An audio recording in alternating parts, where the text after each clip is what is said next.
Se você passou pelo ensino médio ou por qualquer curso de graduação em ciências humanas, com certeza já ouviu falar de Antônio Conselheiro. Os manuais costumam apresentá-lo de uma forma bastante previsível.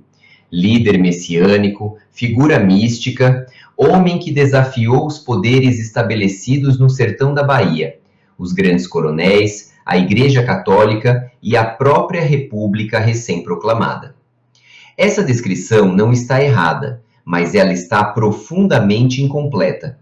Porque quem fica apenas com esse retrato vai imaginar um homem iletrado, movido por delírios religiosos, uma espécie de matuto perigoso que os jornais da época adoravam retratar como a encarnação do atraso, e vai imaginar, sem perceber, exatamente o que os inimigos dele queriam que todos imaginassem.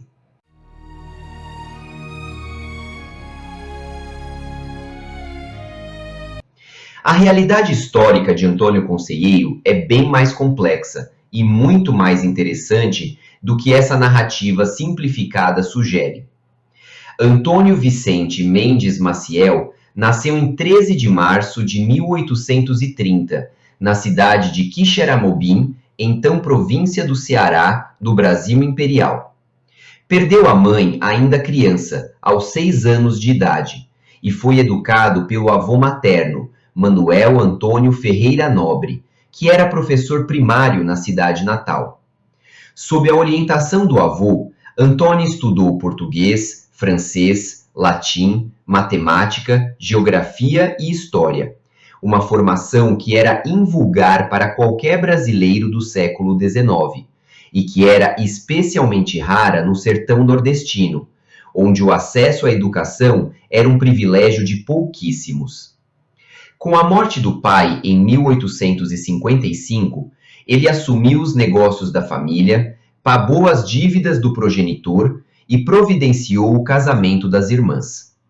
Em 1857, contraiu matrimônio e passou a exercer simultaneamente as funções de comerciante, professor de primeiras letras, advogado provisionado e conselheiro leigo, que era, na prática, o equivalente popular de um jurista, a quem a população mais pobre recorria para resolver questões legais do cotidiano. Mas o argumento mais contundente contra a narrativa do conselheiro iletrado não é biográfico, é documental. Trata-se dos manuscritos escritos pelo próprio punho de Antônio Conselheiro, encontrados no Arraial de Canudos após o fim do conflito, em outubro de 1897, pelo médico João Pondé, que integrava a comissão do governo estadual da Bahia presente no campo de batalha. O documento foi submetido ao testemunho de ex-conselheiristas, que o reconheceram como o livro que nos últimos dias de vida acompanhava o próprio líder. Em 1974, o pesquisador Ataliba Nogueira certificou a autenticidade da caligrafia de Mendes Maciel e publicou os textos mais relevantes desse manuscrito na obra intitulada Antônio Conselheiro e Canudos, Revisão Histórica. O que ele encontrou foi um homem de pensamento teológico estruturado, de linguagem elaborada e de escrita regular e firme, um perfil que é absolutamente incompatível com a caricatura do matuto fanático e iletrado que a imprensa e parte da historiografia insistiram em perpetuar. O segundo manuscrito, com aproximadamente 800 páginas, foi descoberto por um soldado do 25º Batalhão de Infantaria e chegou às mãos do pesquisador José Calazans em 1972. Somados esses documentos, centenas e centenas de páginas escritas de próprio punho, constituem a refutação mais direta e definitiva de qualquer narrativa que pretenda apresentar Conselheiro como um homem sem formação intelectual.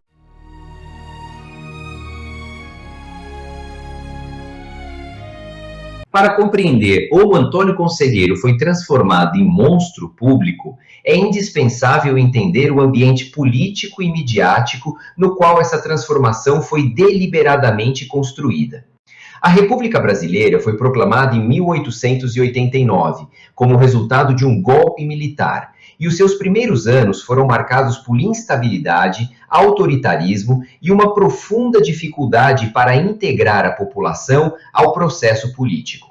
Nesse contexto, a imprensa não operava como contrapoder crítico. Ela operava na prática como uma extensão do Estado, comprando opinião favorável com verbas secretas do Tesouro e silenciando vozes dissonantes.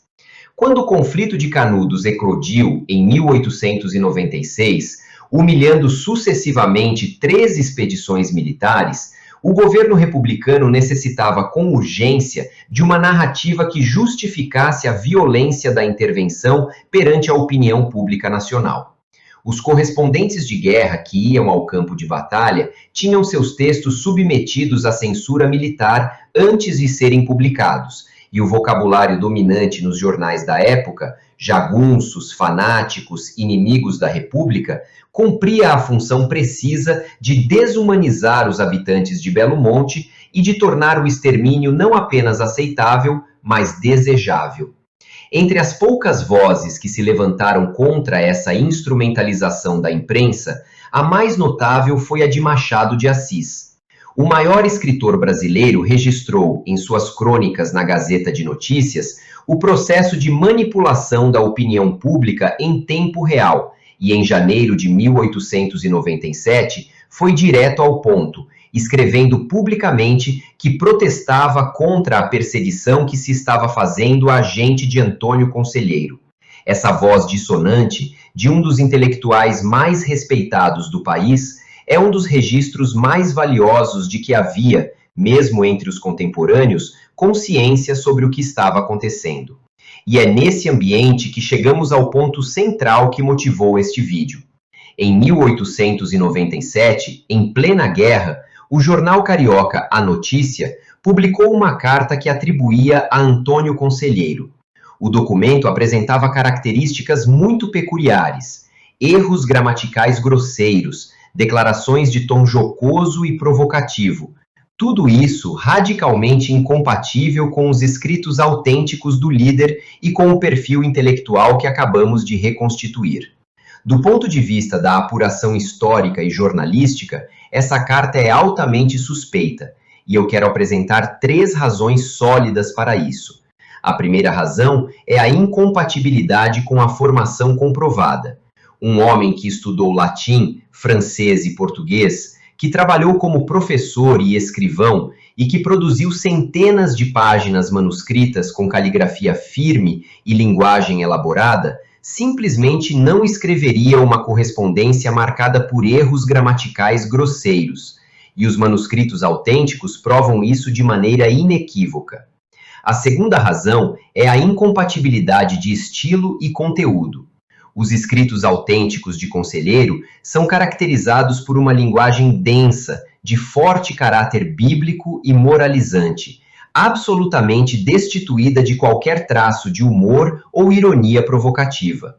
Uma carta com declarações jocosas e tom desafiador não encontra paralelo em nenhum texto que lhe seja legitimamente atribuído, o que é, por si só, um fortíssimo indício de falsificação. A terceira razão, e talvez a mais importante de todas, é de natureza contextual.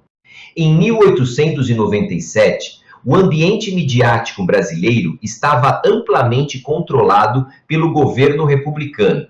Os correspondentes de guerra trabalhavam sob censura militar, e a narrativa dominante era aquela que justificava o extermínio. Nesse cenário, uma carta que pintasse Conselheiro como grosseiro, iletrado e provocador cumpria uma função política muito precisa: deslegitimar o líder e, por extensão, todos os seus seguidores. A sua publicação em um jornal carioca, sem que nenhuma fonte, nenhuma cadeia de custódia ou nenhum testemunho corroborativo tenha sido apresentado, enquadra-se perfeitamente nos padrões de desinformação que marcaram a cobertura do conflito. Aplicando os critérios básicos da apuração jornalística, aqueles que qualquer estudante de jornalismo aprende nos primeiros semestres, o documento falha em todas as verificações fundamentais. Não há registro de quem o entregou ao jornal, nem em que circunstâncias. Não há testemunhos que corroborem a autoria. Não há comparação com a caligrafia e o estilo dos manuscritos autênticos, e o seu conteúdo é absolutamente incompatível com os escritos verificados do suposto autor. Na ausência de respostas satisfatórias a essas questões, a única conclusão academicamente honesta é tratar esse documento como o que ele provavelmente é, um instrumento de propaganda, e não uma evidência histórica fidedigna. Durante décadas, a única lente disponível para ler Canudos foi a de Euclides da Cunha. Publicado em 1902, Os Sertões é uma obra monumental em termos literários e documentais, mas é também um texto marcado pelas contradições do seu autor. Um militar republicano e positivista que foi ao campo de batalha convicto de estar cobrindo o extermínio de bárbaros e voltou com dúvidas que o atormentaram pelo resto da vida. A ruptura com esse monopólio narrativo começou em 1950, com o pesquisador José Calasanz, que percorreu o país inteiro garimpando em bibliotecas e arquivos. Foi ao sertão, conversou com sobreviventes do conflito e revelou uma documentação preciosa que reformularia completamente a historiografia canudense. Valnice Nogueira Galvão, por sua vez, contribuiu de forma decisiva com a análise da cobertura jornalística do conflito na obra No Calor da Hora, A Guerra de Canudos nos Jornais, demonstrando sistematicamente como a imprensa construiu e sustentou a narrativa do inimigo interno. E a obra Antônio Conselheiro por ele mesmo, publicada mais recentemente em 2 volumes, com facsímile dos manuscritos originais, consolidou definitivamente a perspectiva da produção intelectual do líder, colocando nas mãos do leitor contemporâneo a prova material do que a historiografia crítica já vinha apontando há décadas.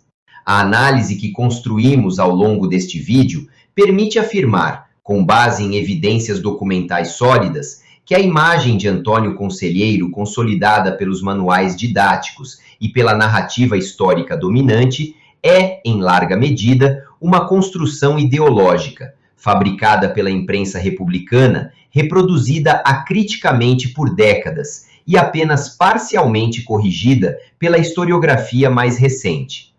Os manuscritos autênticos do líder revelam um homem letrado, de formação intelectual acima da média para o seu tempo e contexto. A Carta de 1897 não supera os critérios mínimos de verificação documental. E a imprensa daquele período operava, como vimos, como extensão do Estado, e não como contrapoder crítico. A história de Conselheiro nos obriga a fazer as perguntas que os manuais não fazem. O que foi deixado de fora? Quem escolheu o que seria lembrado e o que seria esquecido? A quais interesses servia a caricatura do fanático iletrado?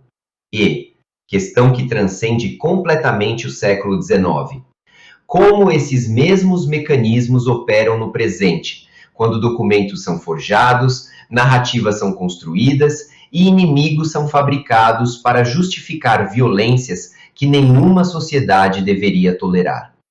Responder a essas perguntas é a tarefa do historiador. Ensiná-las é a vocação do professor. E denunciá-las, quando necessário, é o compromisso irrenunciável do jornalista. Para quem quiser aprofundar a pesquisa, recomendo 3 obras fundamentais. Os Sertões, de Euclides da Cunha, lido com um olhar crítico e, de preferência, na edição crítica organizada por Valnice Nogueira Galvão.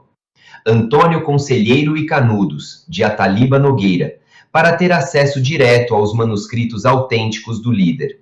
E Cartografia de Canudos, de José Calasanz, o maior especialista que esse tema já teve. Até o próximo vídeo, e continuem fazendo as perguntas que os manuais não fazem.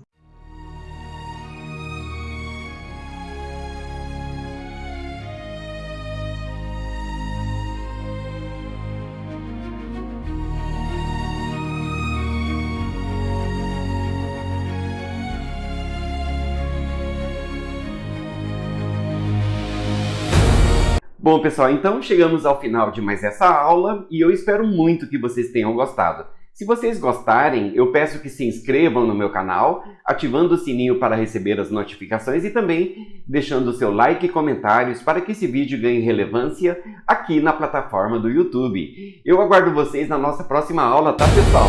Até breve!